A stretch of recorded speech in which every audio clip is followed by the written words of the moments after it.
This is Darren Hayes, and you are on Napster.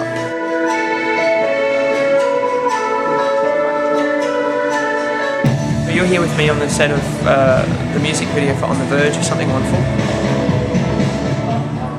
You know, this will be my third solo album, and I think I don't know. I think they're all different. I hate to sound like I criticise my records because I think you learn every time, but my first solo record for me was a very rushed affair. You know, it was a record that there was a lot of pressure on me, and I don't think it was a very honest record. I think until recently, my favourite album was my previous one, which most people didn't hear about. I got dropped over this album, but it was called Tension and the Spark, and I kind of just shed my skin musically and became very much enamoured with electronic music.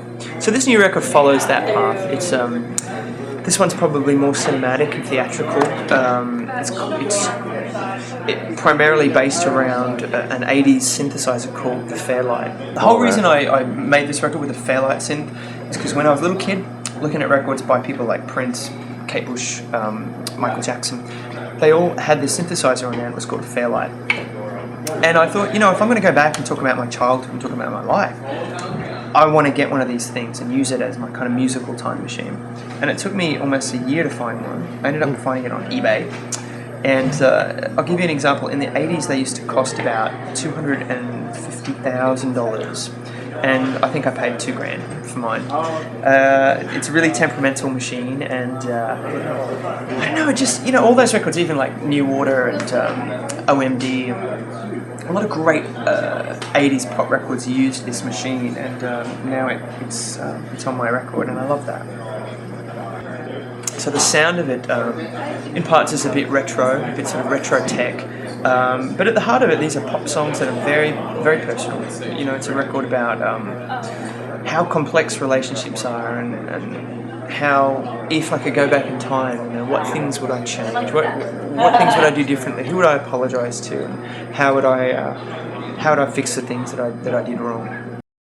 I've been on a real tangent of being quite honest in my life, from coming out recently and marrying my boyfriend, to really looking at my childhood and my relationship with my dad, and dealing with growing up with domestic violence and alcoholism.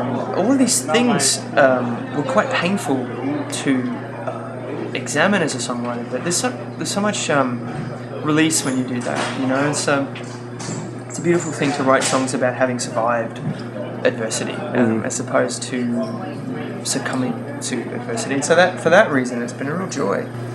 It's so interesting because it took me so long to even admit to myself, or give myself permission to even like being gay.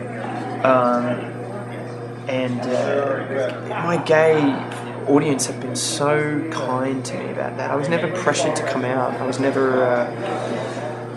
never branded a fraud, because I never said that I wasn't gay. I always just said, you know what, I need to just keep my private life private. And I'm so grateful for that, because I've really come to this new audience who've sort of blend in completely with my previous audience. You know, I see shows now, and there are straight couples and married couples and grandmothers and you know, gay men and lesbians and little kids, and I don't know, I feel really grateful actually that my appeal is kind of you know, it's changing, but it's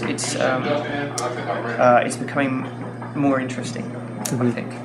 Such a great question. If I could re-record one album by another artist, what would it be?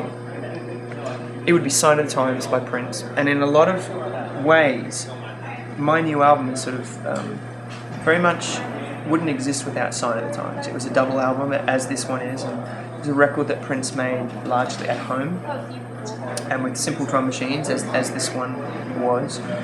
And that record really made me want to be a performer. So I'm sure it wouldn't sound anywhere near as good, but I would love to do that record.